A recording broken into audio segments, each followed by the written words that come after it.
I Favrskov Forsyning har vi en ambition om at arbejde med bæredygtighed i alle vores projekter, så vi når vores mål om at blive en bæredygtig forsyning. Og hvad skal der så til? Hvad er gevinsterne? Det satte vi os sammen for at finde ud af vores vandpartnersamarbejde. Sidste år lavede vi så et kortlægningsprojekt, hvor vi brugte en af vores eksisterende projekter som baseline. Vi beregnede på, hvad det betød for CO2-ledning, hvis vi gjorde tingene på en anden måde. Blandt andet skiftede vi vores betonledninger ud med PVC-ledninger.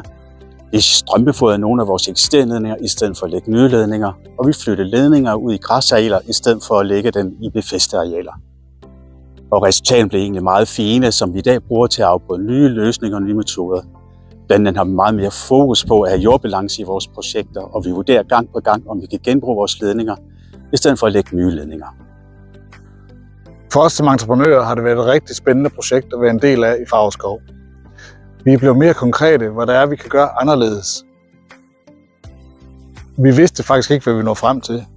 Men jeg synes, det er nogle rigtig spændende resultater, vi er nået frem til. Både for os som entreprenører, men også for hele branchen. Helt konkret har projektet betydet, at vi begyndte at regne med CO2-tal i vores tilbudslister i varme. Og det gør, at vi kan træffe nogle mere nuancerede beslutninger ude på projekterne.